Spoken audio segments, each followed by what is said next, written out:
Patterning presence.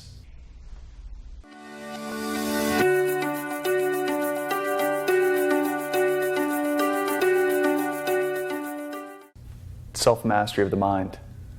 Hey everyone, John here. And have you ever had some of your most incredible, passionate things in your life create the most pain and the most suffering in your life? We all have.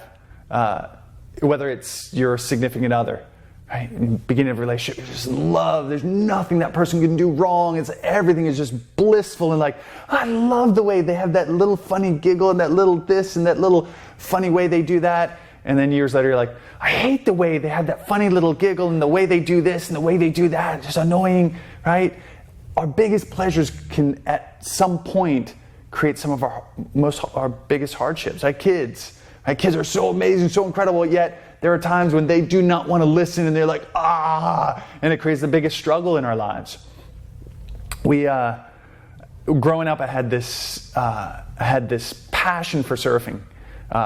My friends and I would never miss anytime there was a swell, anytime waves came, we're like, no matter what was going on, we would make it happen. We would say, okay, I'm gonna get somebody to work for me. I'm gonna shift this, and this birthday party I have to go to, I'm gonna call in sick for that, and we would make sure we surfed all the time. It was like our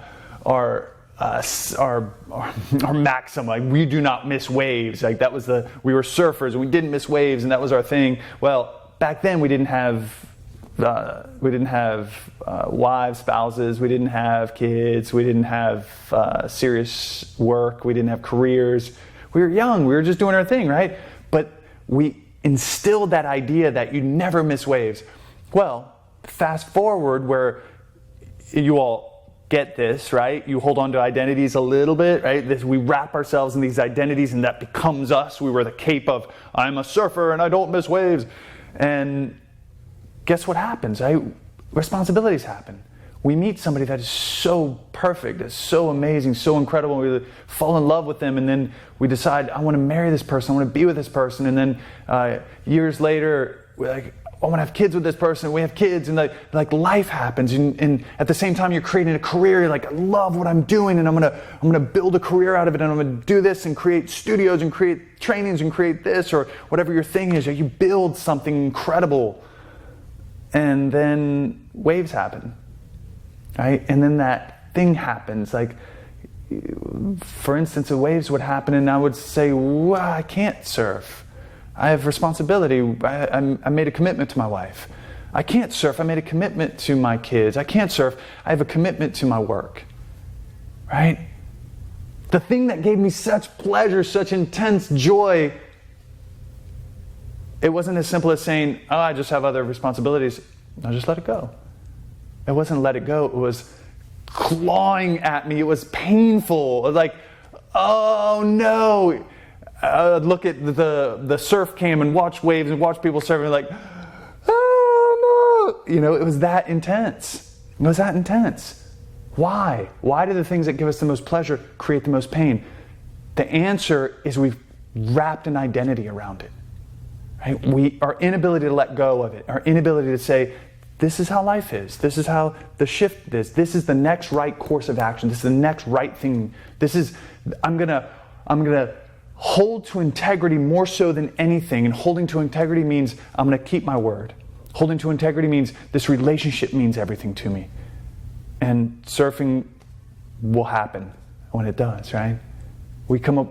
So my give for you, what I would highly recommend is list your values out. What do you value most?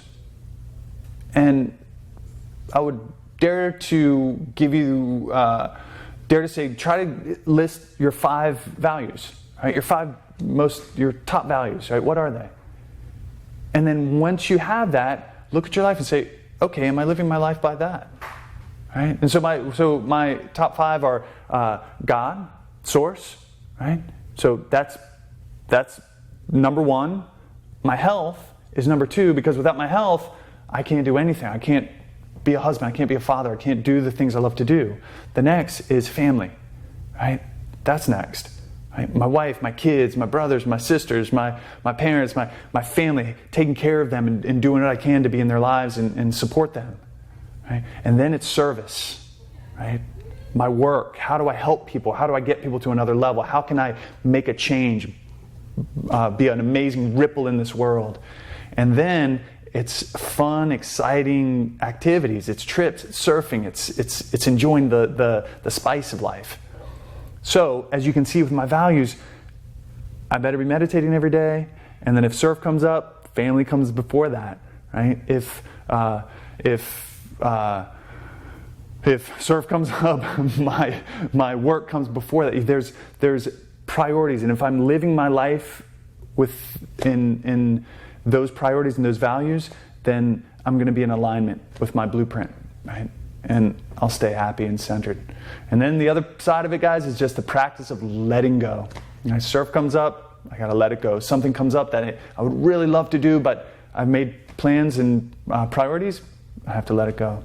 So hopefully that helps. Write down your values. Take a look at your life. See if you're living by those values. See if you're connecting. All right? Thanks, everyone. And if you're feeling our message, come join our tribe. You can do that by subscribing to our Yaks Yoga Concepts YouTube channel, liking us on Yaks Yoga Concepts Facebook page, or following us at Yaks Yoga Concepts on Instagram.